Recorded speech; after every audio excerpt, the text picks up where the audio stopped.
And we're coming to you live for the Build 4 Tough Studio. Boomer Esiason, Greg Giannotti, it's Boomer and Gio on the Fan, simulcast across the country on CBS Sports Network.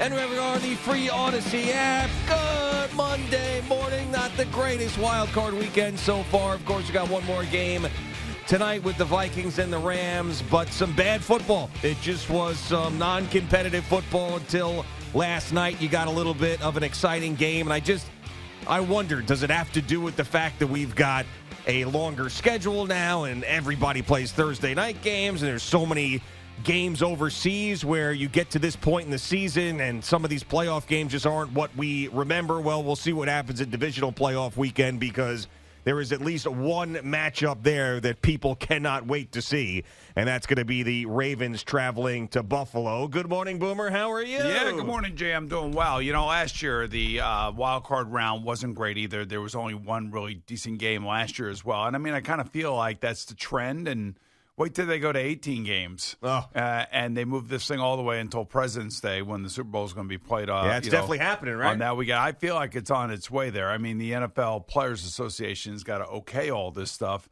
and there'll have to be some financial rewards for the players for sure. But it feels like it's heading that way. It's just too popular. There's too many people watching, and it's interesting that, and I was glad to see this because, as a former CBS employee and current CBS Sports Network employee, I was hoping that the CBS would get the Baltimore-Buffalo game, which they do have next Sunday at 6:30, which is going to be an enormous audience. Yep. Because that's what everybody's looking forward to. And I would think that the divisional round games are going to tend to be a little bit closer, more competitive like they normally are. I want to say it was either 3 or 4 years ago in the divisional round. I thought it was the greatest weekend of football that we had in the NFL in a long time. And that was only the Chiefs and the Bills with the Josh Allen, Patrick Mahomes back and forth that weekend. Yeah, that was unbelievable. And so there's hope that there's going to be great games this week, and it will be interesting with the Commanders going to the Lions, and then your team, if they win tonight, or the Rams, if they win tonight, going to the Eagles. With Jalen Hurts a little bit shaky yesterday, but they're a good enough team to camouflage all the passing game shortcomings at the moment, which is good, and hopefully he's got that game under his belt and he'll be better next week. But there are a lot of people that have a lot of answers or questions about their performance or their coaching performance, and I would say that maybe the most disappointing performance had to come from the Chargers. Oh, yeah. I mean, and all of us were on the Chargers. This is now 2 years in a row I've been duped by this. Now, last year I should have seen it coming because the Texans were a good team that entire year. I just fell in love with the Joe Flacco Cleveland Browns and the way their defense was playing, and the Browns got killed 41-14. But, I looked at this game and said, man, the Texans have not played a good football game in a long time. And C.J. Stroud doesn't look the same, and he looked even worse after the Tank Dell injury. And they go down, the Chargers, they kick 2 field goals early, and then that was it. I mean, and I think one of the biggest things that have come out of this weekend as a talking point in the NFL is that Justin Herbert performance, because this guy we know has got one of the best arms in the league. He's got some of the most talented, he's one of the more talented quarterbacks in football, and he was awful in this football game against a defense that showed up. You got to give him credit. It was one of the best games that Texans defense played all year. But, boy, if you were a Justin Herbert supporter and you've been talking about him being one of the best quarterbacks in football, you came out of this game hanging your head because he stunk. He did stink, but I will say that they need to add wide receivers to his mix. I mean, they got rid of all those guys and took all the financial salary cap hits and everything else, and he's kind of playing with young players and new players. They'll be better next year. He'll be better next year. But that performance, yes. And then the first half of the Pittsburgh Steelers performance was just abysmal, and even Kirk Herbstreit actually called him out. Yeah, called him out. So I was actually surprised to hear this. Where is the fight? This is the Pittsburgh Steelers. This team is just feels like you're laying down. You're coming in to play Lamar Jackson and the Baltimore Ravens, and there's absolutely no fight on the sideline. It's almost like you're just happy to be here. And it was right. I mean, that's just a strange situation there because there's so many organizations in the NFL that would love to have an opportunity every year to play a playoff game. We're sitting here talking about the Jets. The Jets haven't been in the playoffs in forever. It's the longest drought in the NFL. But with the Steelers, you walk into that building, that practice facility there, on the south side of Pittsburgh, there's 6 Lombardi trophies when you walk in. And losing in the first round, or not winning a playoff game, rather, in 8 straight seasons doesn't sit well with that fan base. All you got to do is listen to Steeler Nation. It's just like Patriot Nation. Patriot Nation feels like it's waking up out of a long slumber. They've been hibernating, kind of like Eddie was hibernating out in Wyoming all those weeks. With the Wolves. With the Wolves, yes. They've been hibernating, and now all of a sudden Mike Vrabel gets hired, and the Patriot Nation is activated. And you, just like the Jets fans here, the Giants fans here, you can tell and feel whether or not there's momentum with a particular organization or not. And I kind of feel like most Steeler fans, and this is just what I take from X, and people on X post everything. It's crazy, but I would say the far majority of Steeler fans are just tired of seeing the same thing over and over and over again. And it's just like a running offense. They can't get a passing game going. They haven't had a passing game since Ben Roethlisberger left. And it's just the same thing over and over and over again. And it is 100% obvious that T.J. Watt was playing injured. Like he just wasn't the player that he always is, and wasn't nearly as effective. So I don't think the Steelers are doing anything with Mike Tomlin. I think, once again, they'll look at the quarterback position and they'll try to figure out what are they going to do moving forward. And, they caught a break when Ben Roethlisberger fell to them way back when in the Eli Manning and Phillip Rivers draft. 2004? And it was sometimes you got to catch a break, and sometimes you already have the break waiting for you, like Mike Vrabel has, Drake May, and Joe Milton, for that matter, waiting for him when he takes over the Patriots today. So it's it's, if you don't have that guy, you don't have that playmaking quarterback like Jayden Daniels, or you saw Lamar Jackson and Josh Allen both give you MVP performances. That's why we're all excited for next week on CBS at 6:30. So, and I can't wait to see what what the Chiefs have for the Texans, and see whether this Texans defense can slow down a Kansas City offense that had been on the uptick here for the last part of the season. Yeah, I think the only way that you don't see Mike Tomlin coaching the Steelers next year if he decides, hey, I think it's time here for a new voice and I want to go somewhere else, because they just don't fire coaches there in Pittsburgh, and they've had that formula. It has worked for the most part. Now, if Mike Tomlin says, hey, man, I think that my voice here has become stale, and I think I need a different situation, and let's figure this out. But I don't think he's going to do that either. I mean, I think that there's just such a bond there between him and the Rooneys and that team, and they're thinking, man, if we get rid of him and replace him with somebody else, I mean, what the hell are we going to do? I mean, we're going to let this guy walk out the door. He never has had a losing season. That's crazy. Like, who's the guy? Guys, I saw, maybe it was Adam Schefter or somebody on the, I don't know. There was so many talking heads this week. Somebody had mentioned maybe a trade for Mike McCarthy. Oh, yeah, it was Jimmy Johnson. That was Jimmy Johnson. Jimmy Johnson okay, wanted them. Yeah, it was on the show sheet. They wanted them to swap coaches. They wanted Mike McCarthy to go to the Steelers and Mike Tomlin to go to the Cowboys. All right, well, kind of like Jimmy Johnson, it kind of makes some sense, but maybe he's just tweaking Jerry Jones. Who knows? And I got lots of Steelers fans in my life, and they're all fed up. Every single one of them. It's kind of like the Giant fans in my life, like the Jet fans in our lives. Yeah, but it's just a totally different situation, because the Steelers actually, they win games and they get to the playoffs, but they're fed up. They're done. I mean, they didn't even feel like they had a shot in this game. Our buddy Craig Courier texted me. Yes, exactly. He goes, what'd your wife think of the game? I'm stuck with all these angry Steeler fans all over the place in my life. Well, especially with the way that, and look, I'm just saying everything that I think everybody else saw, but I was glad that Kirk Herbstreit actually said it, that there was really no fight. It didn't look like they looked leaderless. And they had a 4th and an inch. Oh, man. And they're playing in Baltimore.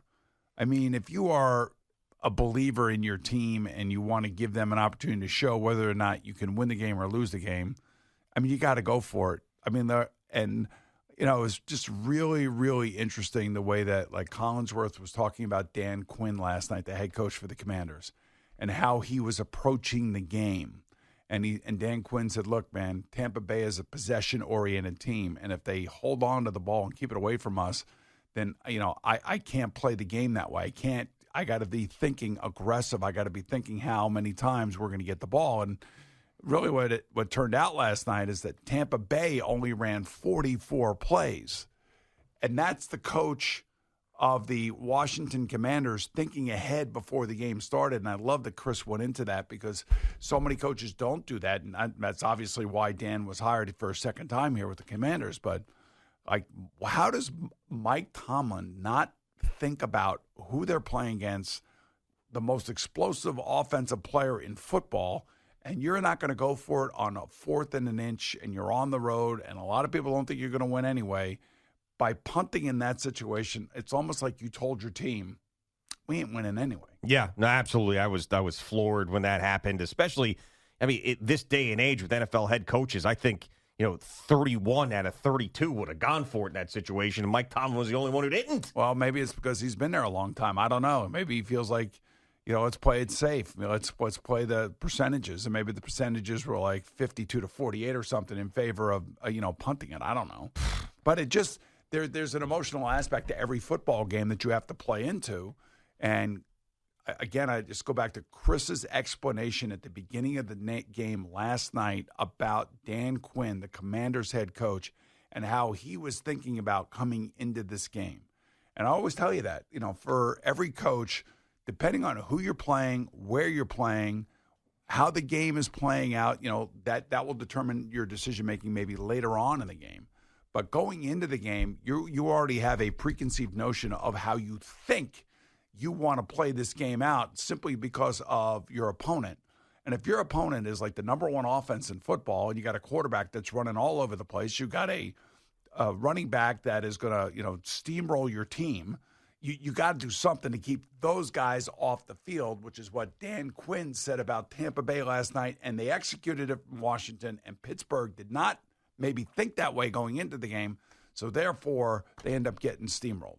Yeah, I mean, we talk so many times about rookie quarterbacks coming in and maybe starting when they shouldn't start, and then it's ruining them, and then coaches get fired. And we've seen so many of those situations. It's the exact opposite with Jayden Daniels and the Commanders. I mean, this guy brought an organization back from the dead. Of course, you got to give credit to Cliff Kingsbury and Dan Quinn and the new ownership group, but I mean, it's really all about the energy that Jayden Daniels has provided, and the fact that a rookie has come back as much as he has in the fourth quarter to win games is just so impressive. So, I mean, that's what the Giants and the Jets need, is that right there. And I know it's easy to say and harder to do, but there's an example, especially for the Giants, right there in your division. I mean, the Giants own the Commanders. It was the only team that they could actually beat within the division was the Commanders. Yeah, and under Dan Snyder, the Commanders were dead. They were just a dead franchise, and they couldn't get a new stadium built at all. And now you have a young, exciting, electric player, and guess what? The Commanders are going to get a new stadium within the next 5 years. Yeah, I mean, they're in the divisionals.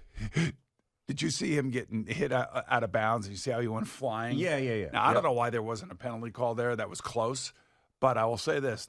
That's why he has to put on more weight.